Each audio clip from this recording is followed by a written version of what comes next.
విశ్వాసులుగా మనము బైబిళ్ళు పట్టుకొని లేఖనాలు తెలుసుకున్న వాళ్ళము ఆ ఒక మార్గదర్శనంగా ఉండాలి. ఎవరైనా ఆ ఒక త్రోవ తప్పిపోతా ఉంటే, ఏంటి తిమోతిలో రాసిన దీంట్లో చూసినట్లయితే షుగర్ కోటెడ్స్ ఆర్ ఆల్వేస్ డేంజర్ అంట. షుగర్ కోటెడ్ అంటే ఏంటండి? తీపి మాటలు. కొన్ని మంది ఎంత చక్కగా తెలుసో అతను చేసే తప్పు అని ఆయన దాన్ని కవరింగ్ చేస్తా ఉంటారు. తప్పు తప్పు అంటే తప్పు. There is no any compromise. ఇక్కడ ఒక అధికారము ఆ ఒక కర్ర చేతిలో ఉందంటే it shows that is a influencer. మనం ఇంకా విశ్వాసులుగా ఉన్నట్లయితే even we must be the influencer. ఎందుకంటే పదే పదే ఏమంటున్నారంటే the Christian will read the Bible, the non Christian will read the Christian అంట. అన్యులు ఎవరిని చదువుతారండి? మనల్ని చదువుతారు, ఎలా ఉంటున్నది మన ఒక గుణగణాలు అని. అందుకని ఇక్కడ ఎప్పుడైతే మన చేతిలో ఉండేటి మనం దేవునికి అప్పగిస్తామో అప్పుడు జీవగలం. ఇక్కడ మోసే చేతిలో ఉన్నంతసేపు ఆ కర్ర ఏమున్నదండి? కర్రగానే ఉన్నది. అయితే ఈ యొక్క 3వ వచనంలో ఏమంటా ఉంటున్నాడంటే దేవుడు ఆ ఒక్క కర్రను ఎక్కడ పడేయమన్నాడు? నేల పైన పడివేయి అంటే మోసే లేదు నా కర్ర నేను ఇయ్యను అనుకుంటున్నాను అంటే కర్ర కర్రగానే ఉండేది. అయితే దేవుడు చెప్పిన మాటలు ఆయన విని గ్రహించి ఆయన చెప్పిన రీతిగా నడుచుకున్నందుకు ఆ ఒక్క కర్రకు పానం ఉంటదండి, ఉంటదండి పానము. అయితే అది ఏమైపోయాదంట? పాముగా, సర్పంగా మారి ఉంటున్నది. జీవం వచ్చుంటున్నది దానికి. ఒక్కసారి మన ఒక చచ్చిపోయిన జీవితాలను, ఆత్మీయ జీవితాలను దేవునికి అప్పగించినట్లయితే, దేవుడు చెప్పిన రీతిగా మనము అనుసరించి జీవించినట్లయితే చనిపోయిన మన ఒక ఆత్మీయ జీవితాలకు దేవుడు ఏం పోస్తా ఉంటున్నాడండి? ప్రాణం పెడతా ఉంటున్నాడు. మళ్ళీ ఏమంటా ఉంటున్నాడంటే 4వ వచనంలో మరి ఒకసారి ఆ ఒక కర్రను నువ్వు తోక దగ్గర నుంచి పట్టుకున్నట్లయితే మళ్ళీ చేతిలో రాగానే ఏమైపోయాదండి? అది మళ్ళీ కర్ర అయిపోయింది. మనం ఇచ్చినట్టు ఇచ్చి దేవునికి మళ్ళీ ఎనికి జరిగామనుకోండి, పానం ఉండేది ఏమైపోయిందండి? కర్రగా మారిపోయింది. మనొక ఆత్మీయ జీవితాలను ఒక్కసారి దేవునికి సమర్పించినట్లయితే no turning back, no turning back లేదు. అదేం చక్కటి పాట ఏమంటున్నదండి? వాడిపోక ముందే నన్ను వాడుకో, పొద్దు రాలిపోక ముందే నన్ను వాడుకో. ఎప్పుడన్నా చెప్పామండి దేవునికి, దేవా నన్ను వాడుకో? చెప్పామండి. నేను ఈ యొక్క ఆఖరి మాసంలో ఆఖరి ప్రేయర్స్లు ఎందుకు చెప్తా ఉంటున్నానంటే ఈ యొక్క 11 మాసాలు దేవుడు మనల్ని ఎంతగానో ప్రేమించాడండి. ఎవరికి లేని ఒక ధన్యత మనకి ఇచ్చుంటున్నాడు. అయితే ఎంత అర్థపూర్వకంగా ఆత్మీయంగా మనము ఈ యొక్క 11 నెలలను ఉపయోగించామా అనేది ఒక ప్రశ్నగా ఉంటున్నది. ఇక్కడ ఒక మోషేని ఒక ప్రణాళికతో దేవుడు సృష్టించుతున్నాడు. ఆయనను తీసుకొని వచ్చినట్లయితే ఈయన చెప్పే మాటలు అన్ని ఇలా ఉంటున్నాయి. అదే రీతిగా చూసినట్లయితే ఒక్కసారి ఆ ఒక్క కర్ర ఎంత ఉపయోగమైందంటే ఎర్ర సముద్రాన్ని 2 పాయలుగా ఏంటి మార్చిందండి? ఆ ఒక్క కర్ర ద్వారా కదా. ఆ ఒక అద్భుతాన్ని ఏమంటారు? ఆ తెగులను ఆ ఒక్క కర్రను నైల్ నదిలో పెట్టినంగానే ఆ నీళ్ళు ఏమైపోయాయండి? ఏమయ్యాయండి? ఎర్రగా రక్తంగా మారి ఉంటుందని. ఆ ఎడారిలో వాళ్ళకు నీళ్లు లేనట్లయితే ఆ ఒక కర్ర ద్వారా వాళ్ళకు నీళ్ళు వచ్చి ఉంటున్నాయి. ఆ తెగులు వచ్చినప్పుడు దేవుడు ఏం చేశాడంట? ఆ ఒక కర్రకు ఇచ్చిన ఒక పవర్ మిరాక్యులస్ గా ఒక్కసారి మన ఒక జీవితాలను మనము దేవునికి సమర్పించినట్లయితే దేవుడు మన ఒక జీవితాలను అద్భుత రీతిగా మార్చను వేచింటున్నాడు. లేదు నా కర్ర నా కాడిని అంటే కర్రగానే ఉంటాం, మనం కర్రగానే ఉంటాం. ద రాడ్ ఆఫ్ గాడ్ అంటారు దాన్ని. అంటే వి మస్ట్, దేవుని యొక్క కర్ర. ఎన్ని మంది అంటారండి మనలో దేవుని యొక్క పిల్లలు అని? ఎన్ని మంది అంటారండి? ఏదో ఒక లోపం, ఏదో ఒక రీతిగా ఏది ఏమైనాను దేవుడు ఏమంటా ఉంటున్నాడంటే, బిడ్డ నువ్వు పశ్చాత్తాపంతో యథార్థమైన హృదయంతో నీ యొక్క పాపాలను ఒప్పుకొని నా దగ్గరకు వచ్చినట్లయితే నా యొక్క పరిశుద్ధ రక్తం ద్వారా నేను నిన్ను కడిగి శుద్ధీకరం చేసి నా యొక్క బిడ్డగా నేను నిన్ను అంగీకరిస్తానంటా ఉంటున్నాను. అయితే మనం ఏంటంటే మన ఒక రోత జీవితం మనకి కదా, వద్దు దేవా వద్దు, ఇదే బాగుంది, చక్కగా ఉంది కదా. ఈయన ఒక మోషి చెప్పిన సాకులను చూస్తూ తర్వాత ఏమంటుందంటే, ఇంక అయిపోయింది, మనం ఏం చేస్తామంటే వి స్టార్ట్ కంపేరింగ్. దేవా నేనెందుకు, ఆ పిల్లోడు చూడు పని పాట లేకుండా ఉన్నారు, ఒక 3 పిల్లలు ఉన్నారు అనుకోండి, ఏంది 2 చక్కగా ఉన్నారు, 3వ అతనికి ఏమన్నా లోపాలు ఉన్నాయనుకోండి, ఆ లోపం ఉన్న పిల్లోని యాడికి పంపుతామండి? ఎందుకు? వీళ్ళు కష్టపడాలి, సంపాయాలి, మనకొక్క ఆధారంగా ఉండాలి. అయితే దేవునికి ప్రాముఖ్యత ఎంతవరకు ఇస్తా ఉంటున్నాము? ఆయనకి ప్రత్యేకము ఎందుకు ఇస్తా ఉంటున్నారు? కయ్యేనుగా ఇచ్చింటున్నాడు అర్పణాలను, ఏ వేలుగా ఇచ్చింటున్నాడు. ఇచ్చుట అనేది ఒక గొప్ప సంగతి కదా. ఇద్దరిచ్చారండి, ఇద్దరిచ్చారు. అయితే అందులో కయ్యేనుది మాత్రము దేవుడు తిరస్కరించిండు. ఎందుకండి? శ్రేష్టంగా we must give the best, not the worst. ఒకసారి నేను పేరు చెప్పదలుచుకోలేదండి, నేను కమిటీ మెంబర్గా ఉన్నప్పుడు కోత పండుగకు ఎవరైనా అర్పణాలను ఇస్తారా అంటే అనౌన్స్మెంట్ జరిగితే ఒక ఆయన అదే పనిగా వాళ్ళ ఇంట్లో టెంకాయ చెట్టు ఉన్నది.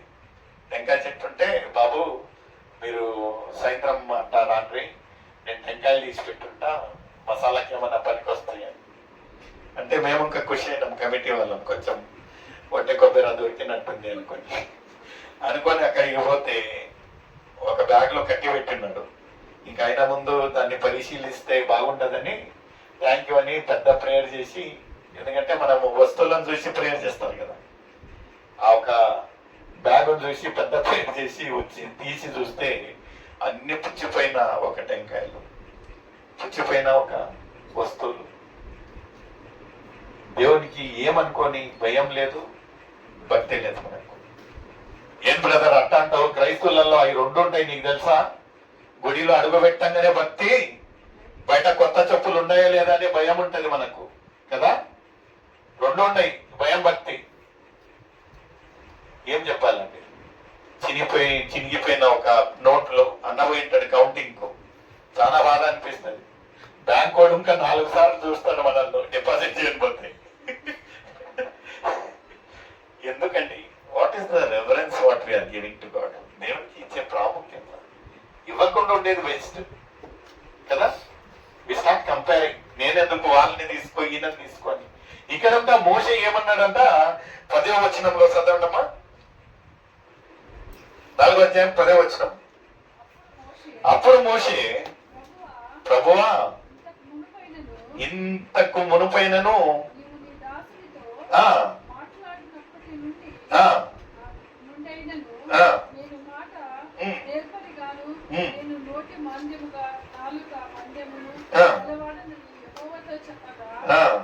ఇక్కడ చూడండి ఏమంటా అంటున్నాడంటే, ఇప్పుడు దేవా నేను ఫిజికల్ హ్యాండిక్యాప్, నాకు మాటలు ఈ గొర్రెలతో ఉండి నేను ఒక గొర్రె అయిపోయినా, నా మాటలు నా నాలుక ఏమైపోయింది? మాంద్యమైంది. నేను ఎంత చెప్పాను, వాళ్ళతో ఎలా మాట్లాడాను. దేవుడు ఏమంటాడంటే, మనము చెప్పే ఒక సాకులు. నేను ఎన్నోసార్లు నా ఫస్ట్ వాక్యం వచ్చేసి రాణిబెన్నూరులో ఉన్నదండి. రాణిబెన్నూరులో ఉన్నట్లయితే జోగుల్ సార్ అని నాకు ఇప్పుడు కనపడుతుంది. ఫస్ట్ జాయినింగ్ నేను 2013లో గిడియన్స్ ఇంటర్నేషనల్ లో మేము ఆవేరి రాణిబెన్నూరు విజిట్ పోయినప్పుడు, కుమార్ ಇವತ್ತು ನೀವು ಲೀಡ್ ಮಾಡ್ರಿ అన్నాడు. అంటే ಸರ್ ಫಸ್ಟ್ ಟೈಮ್ ಬಂದೇನಿ, ಸ್ವಲ್ಪ ನೋಡ್ಕೊಂತೀನಿ, ನೆಕ್ಸ್ಟ್ ಟೈಮ್ ನಿಂದ ಮಾಡ್ತೇನೆ. ಇಲ್ಲ ಇವತ್ತು ನೀವ లీడ్ ಮಾಡಬೇಕು. చూడండి, లీడ్ అంటే ఆ రోజు లీడ్ చేశాను, దేవునికి స్తోత్రం. తర్వాత చక్కగా ఉంది. తర్వాత ఇంగ్లీష్ లో జరిగిందని చక్కగా ఉన్నది. రెండోసారి ఏమొచ్చిందంటే తెలుగు బిడిలో వాక్యం చెప్పాలి అన్నారు. చెప్తే నాకే నవ్వు వచ్చింది. తెలుగు మనకు అంత మట్టుకే వస్తుంది, ఎందుకంటే మేము పెరిగిందంతా బెలగాంలో ఉన్నాము. తెలుగు చాలా తక్కువ అప్పట్లో. ఒకరోజు ఏమయ్యేదంటే మా ఒక బంధువులు, మేము వచ్చిన కొత్తలో హుబ్లీకి, మా బంధువులు ఆ పెళ్లి కార్డులు ఇస్తూ అటు వస్తా ఉంటే ఇంకా మేము కాసుకొని ఉన్నాం మన ఇంటికి ఇంకొక వస్తారేమో అని. ఎంతసేపు అయినాను వాళ్ళు ఎందుకో లేట్ అయింది రావడము. మా అమ్మకి లోపల ఏమో పని ఉండి ఏమని చెప్పిందంటే, రే వాళ్ళు వస్తే ఇంతసేపు మీకోసం ఉండి ఇప్పుడే లోపలికి పోయినానని చెప్పు అన్నది. అంటే సరేలే అని నేను కూర్చొని ఉన్నా. తర్వాత కొంచెం సేపు తర్వాత వాళ్ళు వచ్చారు, కార్డు ఇచ్చారు. ఏందయ్యా పెద్దోళ్ళు వెళ్ళారంటే, లేదమ్మా ఇంతసేపు మిమ్మల్ని చూసి మీరు వచ్చేది చూసి ఇప్పుడే లోపలికి పోయిందన్న. ఇక వాళ్ళు నన్ను చూసిండ్రు 2 నిమిషాలు, కార్డు చేతికి ఇచ్చిండ్రు, బయలుదేరారు. తర్వాత అడిగిండ్రు ఇంట్లో ఏంది ఎట్లా అంటే, ఇట్లా అన్నానంటే, అయినా నువ్వు ఇంకొకసారి తెలుగు మాట్లాడుతున్నావు ఏంది. అయితే అలాంటి ఒక వ్యక్తిని ఏంది ఇప్పుడు ఇంకా దేవుడు వాక్యము చెప్పాలంటే, దేవుడు ఏదో ఒక రీతిగా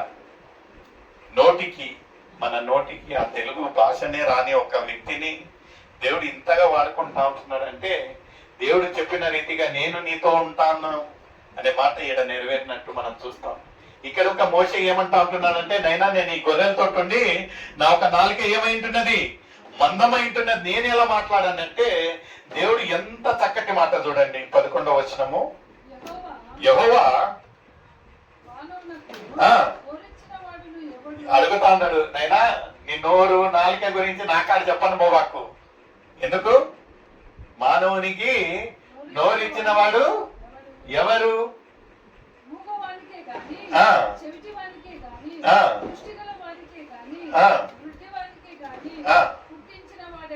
ఎవరు? నేను. నేనే కదా. కాబట్టి నువ్వు ఎన్ని నాకాడ చెప్పవాకు, నువ్వు ఏం చేయాలి? నేను చెప్పిన దగ్గరికి నీవు వెళ్ళుము. ఎందుకంటే నీకు నోరు చెవులు అన్ని ఇచ్చింది ఎవరు? నేనే. నా దగ్గర వచ్చి నువ్వు నాలుక ఇట్టుంది అట్టుంది అని చెప్తావా? నేనున్నా నీకు తోడు, నువ్వు వెళ్ళు అన్నప్పుడు అయితే ఇంకా అనిపించింది, ఇంకా ఇవన్నీ నేను ఏం చెప్పలేను అని. ఇంకొక భయం, లాస్ట్ ఒక భయం ఏముంటున్నదంటే commitment. We don't give the commitment అంటే సమర్పణ. మనం దేవునికి మన ఒక జీవితాలను సమర్పించుకోమండి. వి డోంట్ గివ్, ఉంటాం కానీ వి డోంట్ గివ్ కమిట్మెంట్ ఇయ్యం. ఇక్కడ ఇవన్నీ చెప్పిన తర్వాత మోషేకి ఇంకా సాల్ అయిపోయింది, ఇతను వదిలేటట్లేడని ఆఖరిగా ఒక్క మాట మాట్లాడతాడు మోషే. ఏమంటాడంటే 13వ వచనంలో, అందుకతడు అయ్యో ప్రభువా,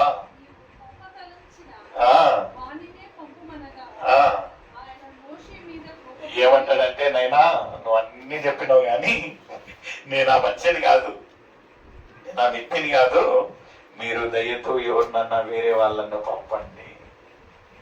దేవుడు ఎన్నిసార్లు అతనికి చెప్పాడు.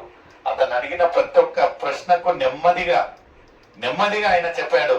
ఏంది ఏంది ఏంది నువ్వు ఏంది ఏం కథ, నేనేంది ఏం కథ అనేది ఆయన నెమ్మదిగా చెప్పినా, ఇతను ఆఖరి వరకు దేవుని యొక్క ప్రణాళిక ఏందో, దేవుని యొక్క ఉద్దేశం ఏందో, ఒక సృష్టికర్త ఏం కోరుతా ఉంటున్నాడు అన్ని పక్కన పెట్టేసి వీనది మాత్రము వ్యక్తిగతంగా ఏమంటా ఉంటున్నాడంటే, నైనా నేను పోను కానీ వేరే వారిని పంపనగా ఏమైతుంది?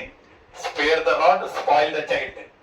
లాతో కే బూత్ బాతోన్ సే నహీ మాన్తే అంటారు కదా. ఇక్కడ ఈయనకి ఎంత నెమ్మదిగా చెప్తే ఆయన వినకపోతే ఇక్కడ ఏమైపోయాడండి 14వ వచనంలో,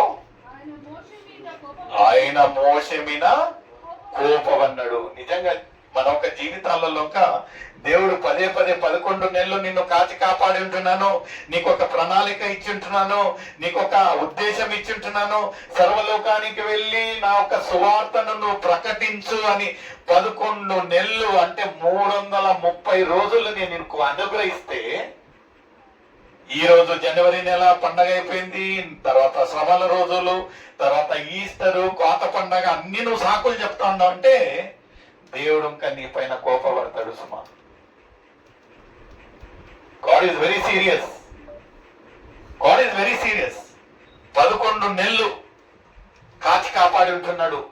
బిడ్డ ఈ నెలన్నా నా పని చేస్తాడేమో, ఈ నెల అయినా నా పని చేస్తాడేమో, ఈ నెల అయినాను నాకు సేవ చేస్తాడు. చేస్తాడేమో అని దేవుడు 11 నెలలు అనుగ్రహిస్తే మనము మోసేలాగా ఇది బాగలే అది బాగలే, నాకు నోరు మందము, నాకు పక్కనే లేరు, నాకు ధైర్యం సాలదని ఎన్నిసార్లు సాకులాడతామండి.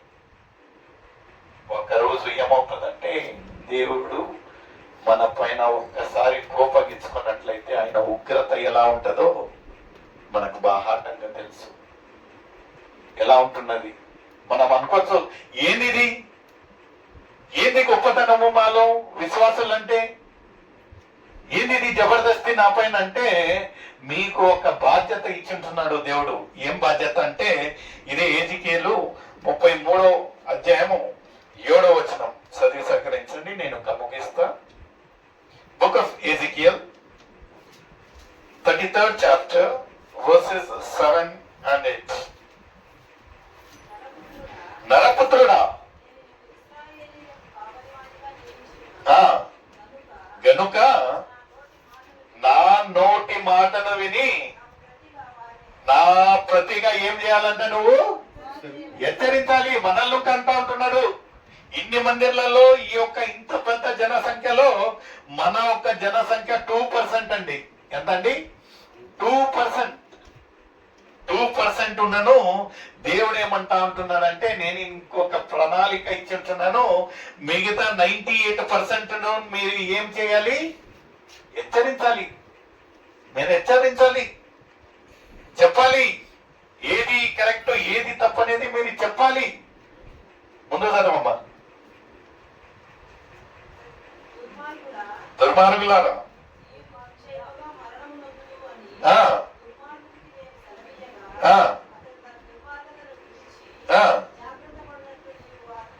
ఇప్పుడు దుర్మార్గుడు ఉన్నాడు అనుకోండి, మనం చెప్పాలి ఆయనకు, నైనా ఈ యొక్క దుర్మార్గతనం నుంచి నువ్వు ప్రక్కకు రా, ఇది నీకు మోసకరము, నీకు మరణం తెస్తదని మనం చెప్పినట్లయినను ఆయన వినక ఆయన ఒక మార్గంలోనే నడిచాడు అనుకోండి, ఏం కొని తెచ్చుకుంటాడండి?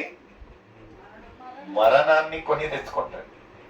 ఎందుకంటే ఆయనకు చెప్పినను, ఆయనకు చెప్పేవారు ఆయన ఒక్కోళ్ళు ఏమంటారంటే, ఆ ఒక ధనవంతుణ్ణి, ఆ ఒక లాజరయ్యను మనం చూసినట్లయితే ఆయన ఏమంటారట, దేవా నాకు ఒక్క క్షణం నేను పోయి నా యొక్క సహోదరులకు హెచ్చరించి వస్తాను. నువ్వు ఉన్నప్పుడు ఏం చేశావు? తినుము తాగుము.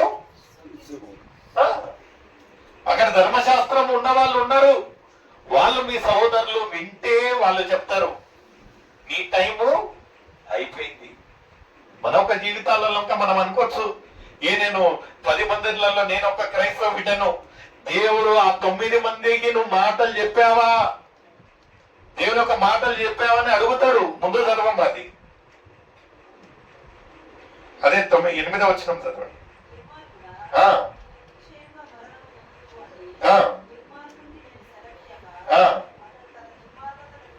విడిచి నీవు ఎడల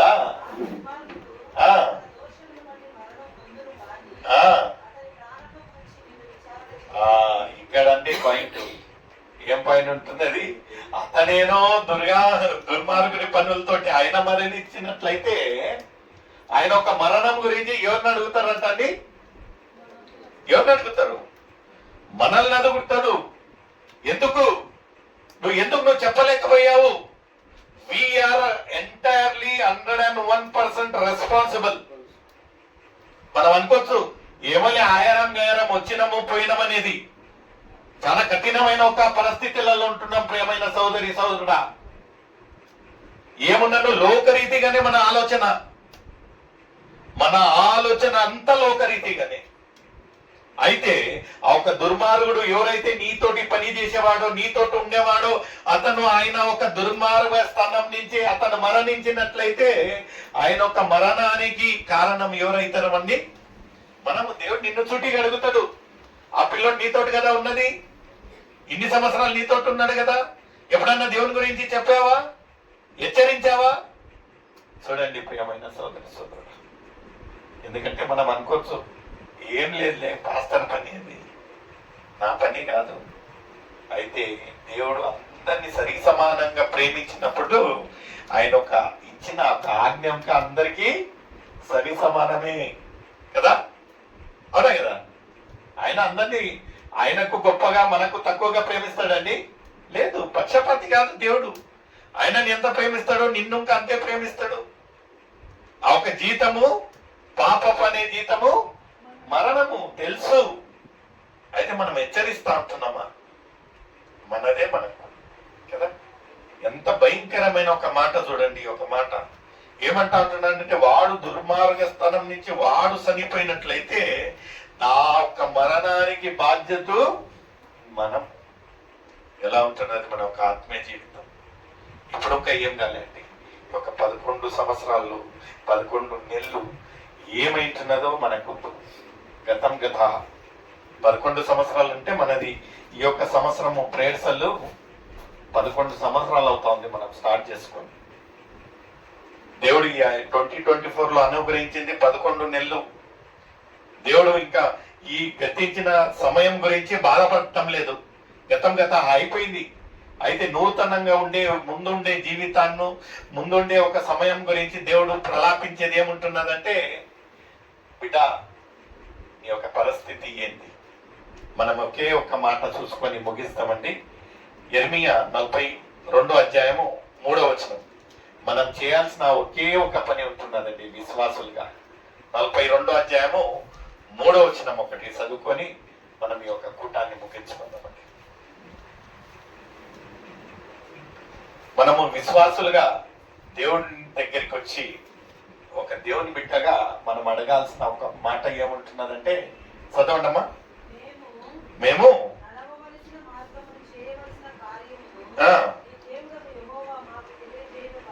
ఆమేన్ ఆమేన్ దేవుని దగ్గర అడగాలి. దేవుని దగ్గర మనము పిల్లలు తల్లిదండ్రులను అడుగుతారు, నేను ఎక్కడికి వెళ్ళాలి, ఎలా వెళ్ళాలి, నేను చేయాల్సిన పని ఏంది?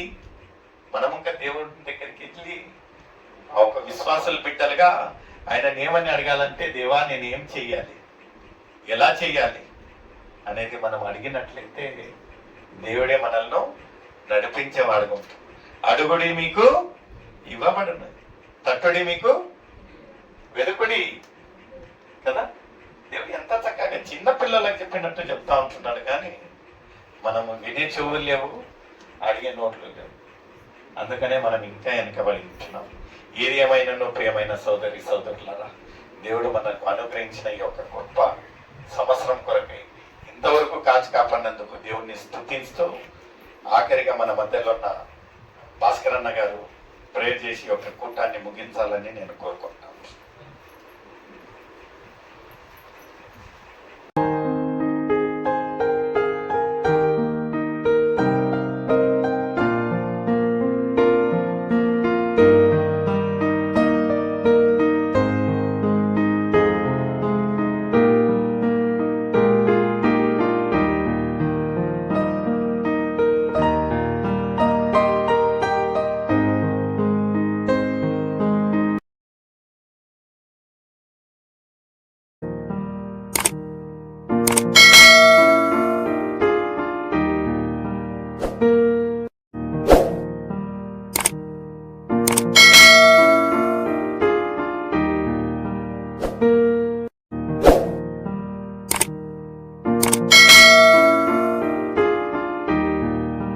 you